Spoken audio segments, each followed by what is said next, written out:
এখন বাজছে 5:40, সকাল 5:40। সেহরি করে নামাজ পড়ে বেরিয়ে পড়েছি আমরা হায়দ্রাবাদের উদ্দেশ্যে। এখন আমাদের সিমনোর মোড়ে আছি। এই যে বাসে চাপবো, এখান থেকে নওহাট যাবো, নওহাট থেকে এসবিএসটি ধরবো, নিয়ে সাঁতরাগাছি, ওখান থেকে ট্রেন ধরে সিধা হায়দ্রাবাদ সিমনরি। তো এখন আমরা ওয়েট করছি সিমনরি মোড়ে বাসের জন্য।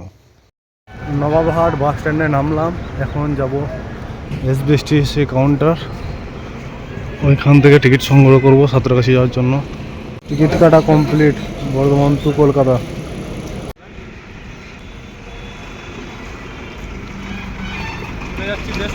তো এসবিএসটিসি বাস আসতেই আমরা উঠে পড়লাম লাগেজ নিয়ে বাসের উপরে, তারপর সিট খুঁজে বসে পড়লাম। 3টে কুকুর মেলে এখন সাঁতরাগাছি পার করে শালিমারে নেমেছি, বন্ধ টোলে। এখন শালিমার যাচ্ছি, শালিমার স্টেশন যাচ্ছি।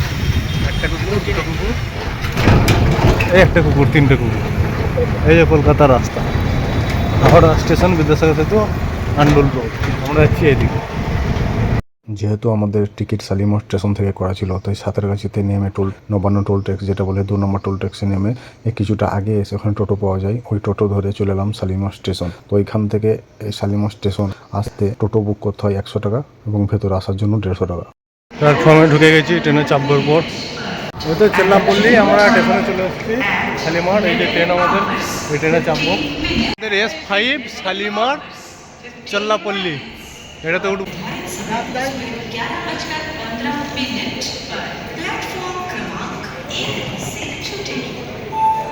তো যে ট্রেনটা যাচ্ছি সেটার নাম হচ্ছে east coast express, Shalimar to চেল্লাপল্লি।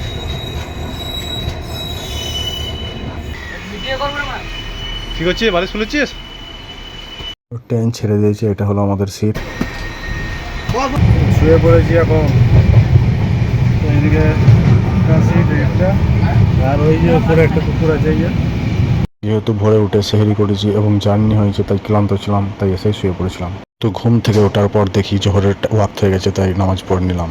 নামাজ শেষ করে বাইরে বেরোলাম একটু হাওয়া খাওয়ার জন্য।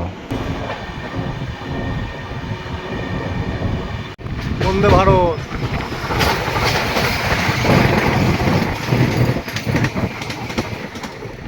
আমাদের ট্রেন কিছুক্ষণ জার্নি করার পর দেখলাম পাঁশকুড়া রেল স্টেশনে ঢুকছে। নদী নালা ব্রিজ পার করতে করতে মাগরিবের ওয়াক্ত হয়ে গেছিলো। যেহেতু রোজা রেখেছিলাম, তাই রোজাই ঝটপট করে ইফতারি রেডি করে নিলাম।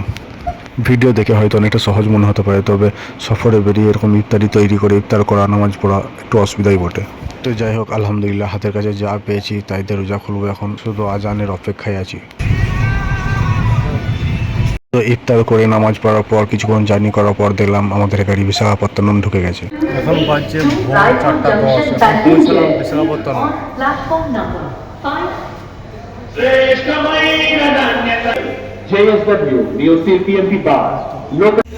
শালিমার চেল্লাপল্লি। সবাই এখন ঘুমিয়ে আছে, আমি সকাল থেকে সেহরি করবো বলে।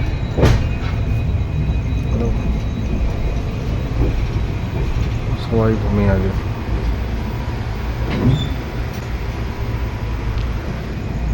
ট্রেন ছেড়ে দিয়েছে, আমি শুধু উঠলাম সেহরি করবো বলে। এখন বাজছে ভোর 4:20।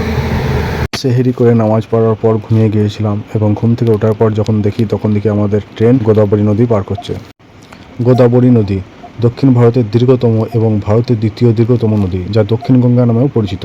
মহারাষ্ট্রের নাসিক জেলার অ্যাম্বকেশ্বর থেকে উৎপন্ন হয়ে এটি দাক্ষিণাত্য মালভূমির উপর দিয়ে 1465 কিলোমিটার প্রবাহিত হয়ে বঙ্গোপসাগরে পতিত হয়েছে। এটি অন্যতম প্রধান পশ্চিম বাহিনী নদী, সঠিকভাবে বললে এটি পশ্চিম থেকে পূর্ব বাহিনী নদী, যা শেষে পূর্ব দিকে প্রবাহিত হয়।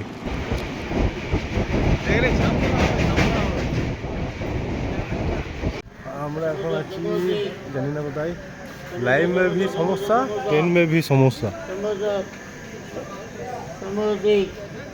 পাহাড় পর্বত নদী নালা পার করতে করতে আমাদের ট্রেন আগিয়ে চললো। দ্বিতীয় দিনে লাঞ্চের সময় হতে বাকিরা লাঞ্চ করে নিচ্ছিল, আর আমিও ওয়েট করছিলাম মাগরিবের আজানের অপেক্ষায়। নানা রকম ঘর বাড়ি, পাহাড় পর্বত নদী নালা পার করতে করতে একটু একটু করে আমরা আগিয়ে ছিলাম আমাদের গন্তব্যের দিকে। ফাইনালি 35 ঘন্টা জার্নি করার পর আমরা পৌঁছে গেলাম হায়দ্রাবাদ। Welcome to Hyderabad. চেল্লাপল্লিতে নেমে পড়ছি এখন।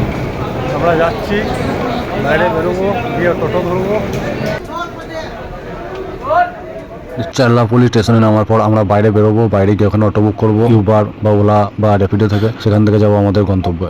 এখানে একটা কথা বলে রাখি, যখন হায়দ্রাবাদ হোক, সেকেন্দ্রাবাদ হোক, ব্যাঙ্গালোর হোক, যখন যাবে স্টেশনের বাইরে যখন বেরোবে, নানা রকম অটো গাড়ি থাকবে, তারা বলবে সেই জায়গায় পৌঁছে দেবো, কিন্তু ওদের গাড়িতে যাবে না, কারণ রেট অনেক বেশি, প্রচুর বেশি। তো তোমরা এক কাজ করবে, র্যাপিডো ইনস্টল করে রাখবে, সেখান থেকে গাড়ি বুক করবে, অর্ধেক খরচায় যে কোনো গন্তব্যে পৌঁছাতে পারবে। এটা হলো চাল্লাপল্লির এন্ট্রি গেট, মানে 9 নম্বর গেট এটা। ফাইনালি আমরা চাল্লাপল্লিতে নেমে গেছি, চাল্লাপল্লি স্টেশন।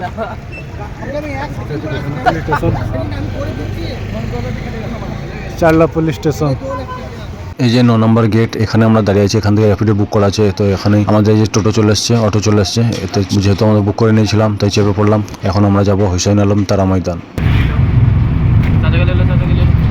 দুদিনে পৌঁছানোর আগে দেখি ইফতারের টাইম হয়ে গেছে, তাই দেখছি রাস্তায় সব জায়গায় ইফতার চলছে, ইফতার পার্টি চলছে। সিটি কলেজ, এই সেই হায়দ্রাবাদের বিখ্যাত কলেজ সিটি কলেজ। এখানে সালমান খানের তেরে নাম সিনেমার শুটিং হয়েছিল। টোটো থেকে নেমে পড়লাম, আমরা এখন বাড়ির দিকে যাবো।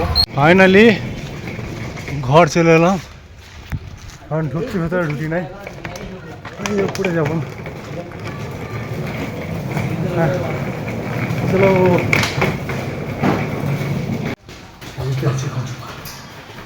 ঠিক আছে।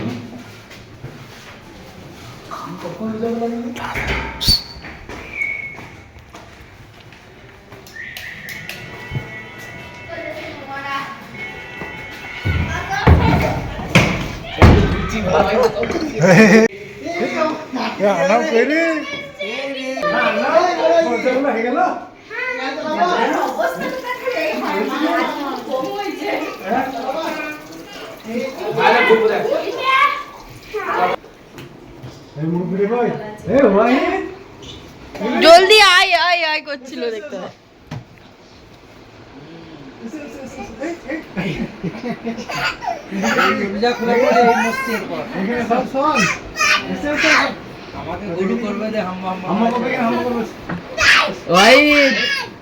আমাকে চিনতে পারছো? আমার চিনতে পারছো? মাম্মা এসো এসো এসো।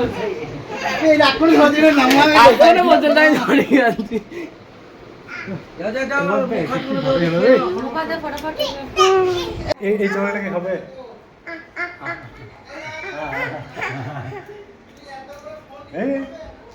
কিট্টু কই ভাই, কিট্টু কই? এই রে দেখছে রে। যেহেতু রোজা রেখেছিলাম আর আসতে ইফতার যেহেতু টাইম হয়ে গেছিল, তাই এসে ইফতার করতে বসে গেছি। মামারা এসে বসে পড়ে আছে খেতে।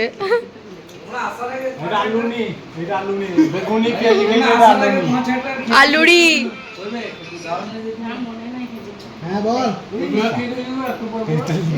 দেখতে রোজে আঙুলটা সমান সমান।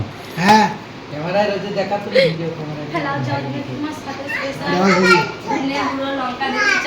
হায়দ্রাবাদে এসে আমার জার্নি শুরু হয়ে গেল। ইফতার করে নামাজ পড়ে বেরিয়ে পড়লাম বাইরে একটু ঘোরার জন্য। কালকে ধুলন্ডি, আজকে হোলি। এই যে দূরে দেখা যাচ্ছে ওটা হলো চারমিনার, আর আমরা এখন যাচ্ছি পেস্তা হাউস হালিম কেনার জন্য। পেস্তা হাউস হালিম, ওইদিকে চারমিনার সামনে, এখানে ওয়াইসি গ্রুপ অফ হসপিটাল। এটাতে 20 টাকায় ইলাজ এখানে। আর এদিকে পেস্তা হাউস হালিম। ফ্যামিলি তো রেডি হচ্ছে হালিম।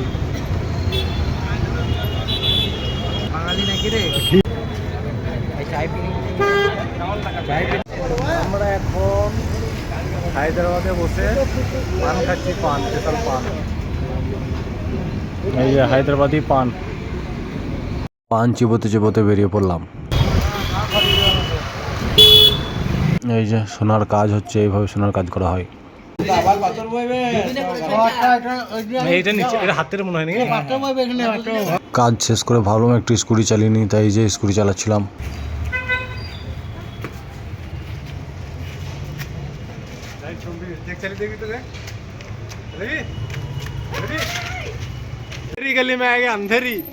এখন যাচ্ছি রুমের উদ্দেশ্যে। এই ছিল আজকের ভিডিও, দেখা হবে নতুন এক ভিডিওতে। Thank you.